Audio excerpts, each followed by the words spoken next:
अब मैं आपको समझाती हूँ कि ये जो हमारा वेस्ट सरकमफरेंस या तो हमारा ये जाड़ापन आ गया है हमारे बॉडी में, और या तो हम आज पतले हैं तो पतला रहने के लिए, और अगर हम जाड़े हैं तो पतले होने के लिए, वेस्ट सरकमफरेंस कम करने के लिए, मेटाबॉलिक सिंड्रोम हमको ना हो, कॉम्प्लिकेशंस हमको ना हो, उसके लिए हम क्या क्या केयर कर सकते हैं। तो पहला हमको गौर करना है कि हमको क्या खाना चाहिए, व्हाट टू ईट। तो पहले आप समझ लीजिए कि हमारे को हमारे डाइट में से कार्बोहाइड्रेट का प्रमाण और शक्कर का प्रमाण हो सकेगा उतना कम करना है। क्यों कम करना है? क्योंकि जितना हम कार्बोहाइड्रेट और शक्कर का प्रमाण हम खाने में ज़्यादा लेते हैं, यानी हम जितना रोटी, राइस, ब्रेड, पास्ता, नूडल्स जितना हम ज़्यादा खाते हैं, या तो जितना हम शक्कर वाला खाना या तो शक्कर वाले ड्रिंक्स ज़्यादा लेते हैं, उतना हमारा इंसुलिन का लेवल हमारे बॉडी में बढ़ता है, पैनक्रियास के ऊपर लोड आता है और इंसुलिन की मात्रा उतनी बढ़ती है। तो अगर हमारे को हमारे पैनक्रियास के ऊपर लोड नहीं देना है तो ये कार्बोहाइड्रेट वाला खाना और शुगर वाला खाना हमको कम कर देना चाहिए। दूसरा है कि हम जितना हम वेजिटेबल्स का प्रमाण, सलाड्स का प्रमाण, पल्सेस यानी दाल और ये जो हमारा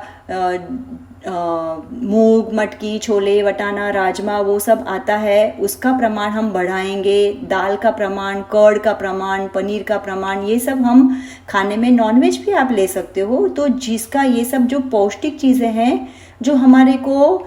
इंसुलिन इतनी मात्रा में नहीं रिलीज करेंगे, उसका प्रमाण हमको बढ़ाना चाहिए।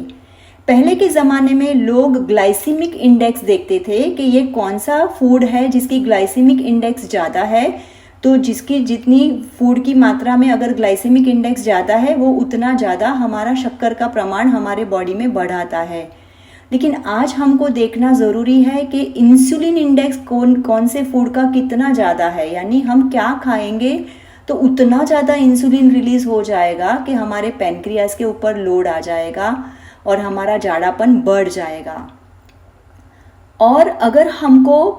इन बिटवीन हमारा जो भी हमने खाना खाया है, इन बिटवीन हमारा जो लंच या डिनर या जो हमारा ब्रेकफास्ट है उसके दौरान बीच में अगर हमको कुछ भूख लगती है तो हमको पानी का प्रमाण ज़्यादा लेना चाहिए, लिक्विड्स का प्रमाण जिसमें शक्कर नहीं है ऐसे वाले लिक्विड्स का प्रमाण हमको ज़्यादा लेना चाहिए। तो lime juice, butter milk, green tea, black T या ब्लैक कॉफ़ी, हर्बल टी, ये सब पीने से हमारा इंसुलिन का प्रमाण ज़्यादा बढ़ेगा नहीं, तो ये सब चीज़ हम इस्तेमाल कर सकते हैं।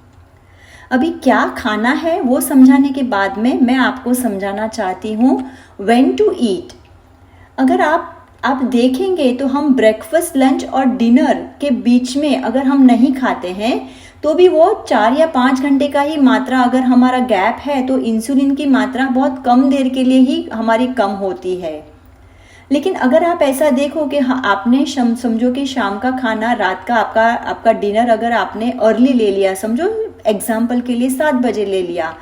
और दूसरे दिन आपने सुबह में 7 बजे नाश्ता लिया, तो समझो 12 घंटे का हमारा फास्टिंग हो गया।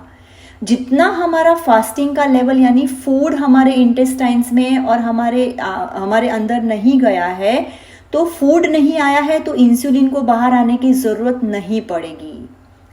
तो इसके कंपैरिजन में, कॉन्ट्रास्ट में आप देखिए कि जैसे मैंने आपको शुरुआत में समझाया था कि ब्रेकफास्ट 7 बजे, फिर 10 बजे स्नैक, फिर 1 बजे खाना, फिर 4 बजे स्नैक, फिर 7 बजे स्नैक, फिर 10 बजे खाना, और रात को 11 बजे भी कुछ वेफर्स या चकली या चिवड़ा या सेव या भुजिया ऐसा कुछ हमने खा लिया। तो ऐसे करने से हमारा इंसुलिन बार बार 6 या 7 बार रिलीज होता है, और कम मात्रा में इंसुलिन है ऐसा पीरियड बहुत कम हो जाता है। तो अभी आपको गौर करना है व्हेन टू ईट। ये आप बहुत ध्यान से देखिए कि हमको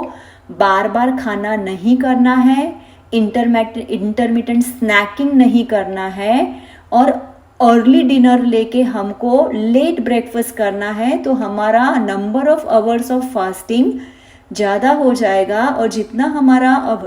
फास्टिंग का ज़्यादा है उतना इंसुलिन की रिलीज कम हो जाएगी, तो हमारे बॉडी को काफ़ी बेनिफिट करेगा।